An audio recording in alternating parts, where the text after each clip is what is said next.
एवं आभार। आदरणीय संघ, मैंने गाथा पर जब अपने अपने विचार रखने के लिए कहा था, तभी मैंने कहा था कि जो पहली दो बातें हैं कि दीघा जागरतो रत्ति दीघं संतस्य योजनं, ये जो दोनों बातें हैं, ये बातें तो सभी जानते हैं, बहुत मामूली बातें हैं। लेकिन जो तीसरी इसमें बात है, दीघो बालानं संसारो सद्धमं अभिजानतं, ये जो बात है ये बहुत महत्वपूर्ण है। इसमें दो बातें हैं। पहली बात बालानं यानी कि मूर्ख लोग। अब इसमें जो मूर्ख शब्द का जो इस्तेमाल किया गया है, ये मूर्ख लोग कौन हैं, हमें उनकी भी पहचान करनी है। दूसरा यह है, ये सद्धम्म क्या है। अभी आदरणीय पूर्णा आईडी से जो आदरणीय थे, उन्होंने सद्धम्म को ज्ञान कहा, तो सद्धम्म ज्ञान तो नहीं है, ज्ञान तो किसी भी प्रकार का हो सकता है। फिर सद्धम्म और धम्म में क्या फ़र्क है, दोनों में बड़ा फ़र्क है, उसको भी हमें जानना चाहिए। जब तक हम इन दोनों बातों को नहीं जानेंगे, नहीं समझेंगे, तब तक इस गाथा का हमारे लिए क्या महत्व है और हम इस गाथा को अपने जीवन में किस प्रकार से प्रयोग में ला सकते हैं, ये हम नहीं जान पाएंगे। तो सबसे पहले तो इसमें जो शब्द है मूर्ख, तो इस संसार में मूर्ख कौन है, किसको मूर्ख माना जाए, किसे मूर्ख कहा जाए। तो इसमें यह कहा गया है कि मूर्ख लोग जो हैं, जो सद्धम्म को नहीं जानते हैं, उनका संसार चक्र लंबा हो जाता है। अब बहुत से लोग जो तर्क करने वाले लोग जो हैं, तर्क बुद्धि का उपयोग करने वाले लोग, वे तो केवल इसी जन्म की बात करते हैं। जैसे कि आदरणीय आचार्य नीलम बौद्ध जी ने बहुत लंबी अपनी बात रखी, अच्छा भाषण दिया, भाषण अच्छा था, लेकिन धम्म में जो जानकारी थी उसका अभाव दिखाई दिया। आदरणीय आचार्य तिनका जी ने भी इसी बात को समझाने का प्रयास किया और वो इसी जन्म से संबंधित रहीं। और मैंने भी कुछ दिन पहले जो है, मुझे जानकारी में ये बात आई कि हमारे एक आचार्य जो साइंस जर्नी से बहुत संबंध रखते हैं, उनके बड़े फ़ैन हैं, तो उनको जो संघ में जो है कुछ बातें समझ में नहीं आ रही हैं, इसलिए जो है वो उनसे इत्तेफाक नहीं रख रहे हैं, इसीलिए वो जो है अब संघ में जुड़ भी नहीं पा रहे हैं। तो यहाँ पर जो है ये समझने वाली बात है कि बहुत सारे लोग धम्मपद संघ से जुड़े और धम्मपद संघ को कुछ लोग समझ पाए और कुछ लोग नहीं समझ पाए। लेकिन यहाँ पर एक प्रश्न और उठता है कि धम्म प्रचार का कार्य बहुत से लोग कर रहे हैं, धम्म को बताने का दावा बहुत से लोग कर रहे हैं, लेकिन अभी तक जिस प्रकार से हम लोगों ने धम्म को समझने का प्रयास किया है, उस प्रकार से मैंने बहुत कम देखा है। मैंने बहुत सारे भिक्षुओं को बोलते हुए देखा है धम्म पर। मैंने ये बहुत कम देखा है कि वो जो है उस तत्व को, जो सद्धम्म जिसे कहते हैं, उसको छू पाएँ, उसको जान ही नहीं पाते हैं। और धम्म की मोटी मोटी जानकारियाँ जो है लोगों को देने का काम करते हैं, जिसकी वजह से वो सद्धम्म को नहीं जान पाते हैं। तो ये कहा गया है कि बुद्धों का उत्पन्न होना दुर्लभ है, बहुत दुर्लभ है। बुद्ध जो है बहुत मुश्किल से उत्पन्न होते हैं। मनुष्य का उत्पन्न होना ये भी दुर्लभ है, बहुत दुर्लभ है। फिर धम्म को जानना, धम्म का श्रवण करना, ये अति दुर्लभ है। जो व्यक्ति धम्म का श्रवण कर ले वो बहुत दुर्लभ है। और फिर जो धम्म का श्रवण करके धम्म के मार्ग पर आरूढ़ हो जाए, वो सबसे दुर्लभ है। जो ऐसा कर लेता है वो तो मुक्त हुआ ही जानो। फिर उसका जो संसार चक्र है वो लंबा नहीं होता है। संसार चक्र से मतलब ये है, जैसा कि बुद्ध ने इस जीवन को, कौन से जीवन को, केवल मनुष्य के जीवन को नहीं, बल्कि इस संसार में उत्पन्न प्रत्येक जीव के जीवन को दुखमय बताया है। उसमें दुख ही दुख कहा है कि दुख ही दुख है।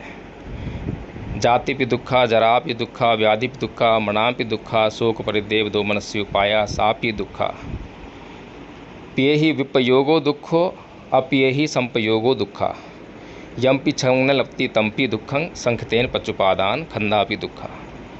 तो बुद्ध ने जो है इस जीवन में दुख ही दुख है। किसके जीवन में दुख है? इस संसार में उत्पन्न प्रत्येक प्राणी के जीवन में दुख है। तो प्रत्येक प्राणी जो है उत्पन्न होता है, मर जाता है, ये चक्र है। उत्पन्न होता है, मर जाता है। एक गाथा भी है इस पर जो है कि उत्पन्न होना और फिर जो है मर जाना, फिर उत्पन्न होना, फिर मर जाना, ये संसार चक्र है। इसको हम नहीं समझ पाए क्योंकि हम जो है तर्क बुद्धि वाले लोग हो गए हैं। बड़ी मुश्किल से जो है हमें तर्क करने की स्वतंत्रता मिली है। इससे पहले तो हमें जो है अंधविश्वास में लपेटा गया था, अंधश्रद्धा में जकड़ा गया था, बोलने का अधिकार नहीं था, नाना प्रकार के अधिकारों से वंचित कर रखा था। तो बड़ी मुश्किल से जब हमें बोलने का अधिकार मिला तो हमें जो है तर्क करना आ गया, और तर्क करना आ गया तो फिर तर्क ही करना आया। फिर तर्क के आगे हम जो है चलना ही हमने बंद कर दिया। तर्क के आगे हमने चलना ही बंद कर दिया। अब अभी कैंप में हमने मनाली में जो कैंप हुआ उसमें प्रज्ञा के बारे में समझा कि प्रज्ञा क्या होती है, प्रज्ञा कितने प्रकार की होती है। तो बताया गया कि प्रज्ञा 3 प्रकार की होती है: सुतमयी प्रज्ञा, चिंतनमयी प्रज्ञा और भावनामय प्रज्ञा। जो लोग विपश्यना गए हैं, 10 दिन डकैत करके आए हैं, वे लोग जानते होंगे। लेकिन गए, नहीं समझा, नहीं कुछ लेकर आए और फिर से वैसा ही जीवन जीने लगे। जो पूर्व की अवधारणाएं थीं वही मन जीवन को चला रही हैं, वैसे चलते जा रहे हैं। तो इसीलिए कुछ समझ नहीं पाए, कुछ लेकर नहीं आ पाए। जो लोग विपश्यना गए और वहाँ से सद्धम्म नहीं लेकर आ पाए, तो मैं ये समझता हूँ कि जीवन बेकार ही रहा। 10 दिन का कैंप लगभग बेकार ही रहा।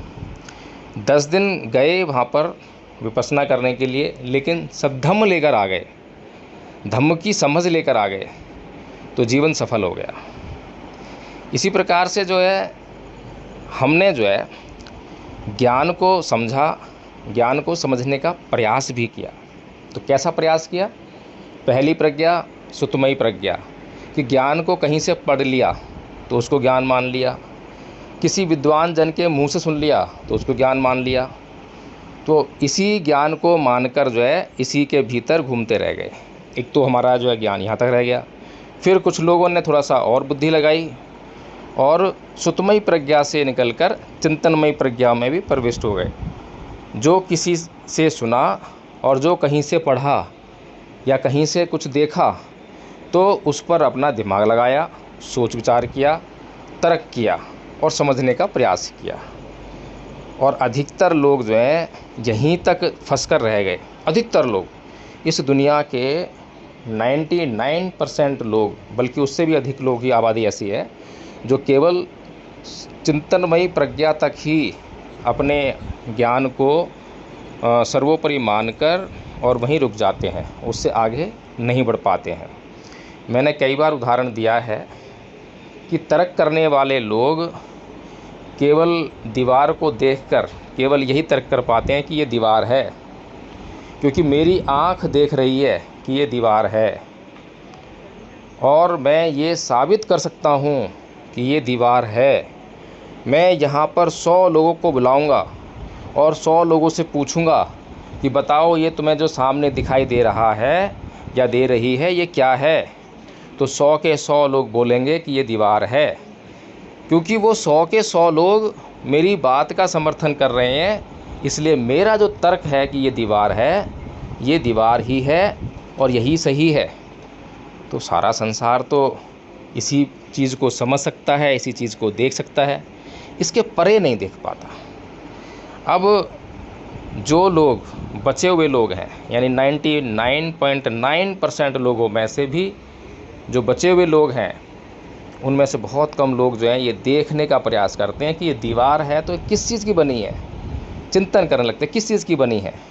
फिर वे कहते हैं कि भैया इसमें ईंट है, इसमें पत्थर है, बजरी है, रेता है, पानी है, धूप है, मज़दूर है, पैसा है, रुपया है, ये सब उनको दिखाई नहीं लगता है। इसमें तो बहुत कुछ है। फिर उसमें से भी बहुत कम लोग जो हैं थोड़ा सा और आगे की यात्रा जारी करते हैं। वो ये देखते हैं कि भाई जो ये ईंट है, ये ईंट क्या है, ये ईंट जो है इसमें रेत है, पानी है, आग है, भट्टा है, मज़दूर है, वो देख पाते हैं। फिर उसमें से भी बहुत कम लोग जो है ये देखते हैं कि जो ईंट में जो रेत लगा है वो रेत क्या है। रेत तो बहुत छोटा कण है, दिखाई दे रहा है, लेकिन उसका भी विश्लेषण करते हैं तो कुछ दिखाई नहीं देता। दिखाई ना देने वाला भी उससे निर्माण हुआ है, उस रेत का, उस कण का। तो हमने यात्रा शुरू की थी सुतमयी प्रज्ञा से, और जो हमारी भावनामय प्रज्ञा है वो हमें सत्य तक लेकर गई। तो सत्य तक पहुंच पाना बहुत मुश्किल है। तो अब हम ये जानने का प्रयास करें कि इस संसार में जो लोग हमें दिखाई देते हैं उनमें कौन लोग मूर्ख हैं और कौन लोग ज्ञानी हैं।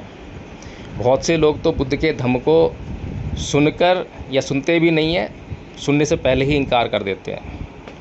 बहुत से मुस्लिम साथी हमारे धम्म प्रसंग में आए, पता नहीं कौन से पुण्यकर्म रहे होंगे जो उनको जो है यहाँ आने का मौका मिला, या जो लोग विपश्यना में गए उनको मौका मिला, बुद्ध के धम्म को जानने का, सुनने का मौका मिला। लेकिन कुछ लोग ऐसे होते हैं जो किसी पानी के तालाब में डुबकी लगाते हैं, लेकिन गीला होने के बजाय सूखे के सूखे निकल कर वहाँ से आ जाते हैं। कितने दुर्भाग्यशाली, कितने बेचारे, कितने पीड़ित। डुबकी भी लगाई लेकिन गीले नहीं हुए।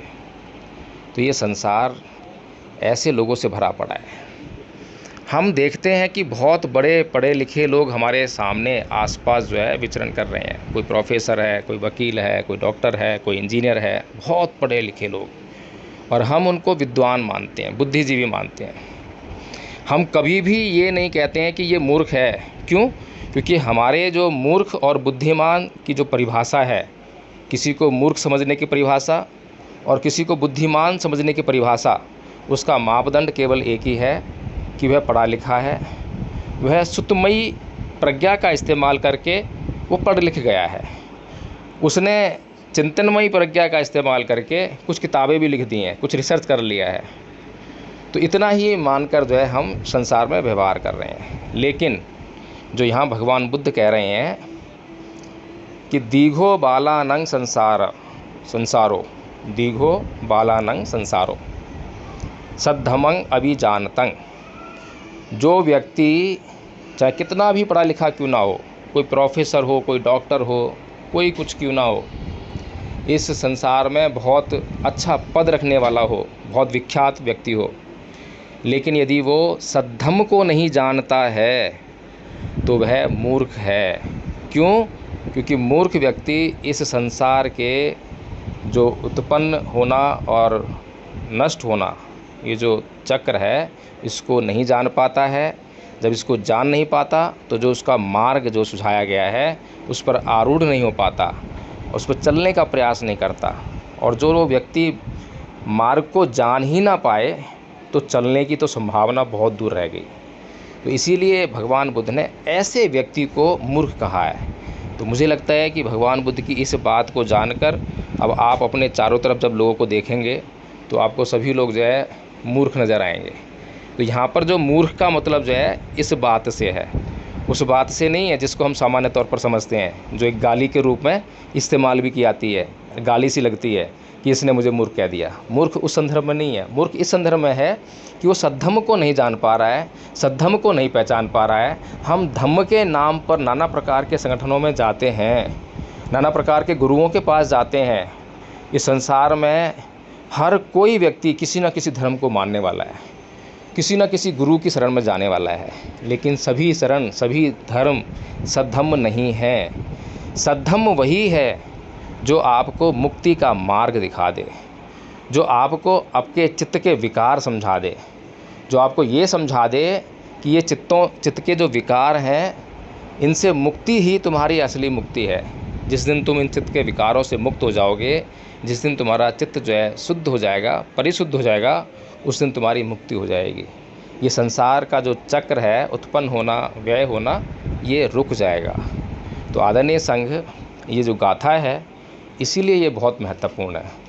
इस गाथा का जो सार है, इसकी जो गहराई है, उसको मैं ये समझता हूँ कि जब आप लोग समझ गए हैं तो अब जब इस गाथा की आप जहाँ जहाँ चर्चा करेंगे, जिन जिन लोगों से चर्चा करेंगे, तब आपको मालूम हो पाएगा कि वो लोग जो हैं इस गाथा के अंतर्गत जो बातें कही गई हैं उसके हिसाब से धम्म को और सद्धम्म को कितना जानते हैं। बहुत से लोग बोल रहे होंगे या सोच रहे होंगे कि बुद्ध के धम्म को जानने वाले लोग सद्धम्म को जानते हैं। नहीं, बुद्ध के धम्म की चर्चा हो रही होगी, बुद्ध विहार में लोग जा रहे होंगे, पंचशील का झंडा उठा रहे होंगे, अपने नाम के आगे बौद्ध लगा रहे होंगे, लेकिन फिर भी वो सद्धम्म को नहीं जान रहे होंगे। क्योंकि सद्धम्म को जानना मतलब मुक्ति के मार्ग पर आरूढ़ होना, मुक्ति के मार्ग को जान लेना। जो यहाँ संघ में बार बार समता की बात बताई जाती है, इंद्रियों की बात बताई जाती है, इंद्रियों के विषयों की बात बताई जाती है, इंद्रियों का अपने विषयों से संपर्क होता है, वेदना होती है, वेदना से संस्कार उत्पन्न होता है, संस्कार का निरोध करना होता है। ये जो क्रिया है, ये जो प्रक्रिया है, जो इसको जान लेता है, ये सद्धम्म है। नहीं तो धम्म की कितनी भी लंबी लंबी बातें कर लो, कितनी भी बड़ी बड़ी बातें कर लो, सब तर्क के पहाड़ खड़ा करने जैसी दिखाई देंगी। उनका सद्धम्म से कोई लेना देना नहीं है। सद्धम्म है तो आपकी मुक्ति है, आपके चित्त की शुद्धता है, आपका कल्याण ही कल्याण है। जी आदरणीय संघ, बहुत बहुत साधुवाद, धन्यवाद।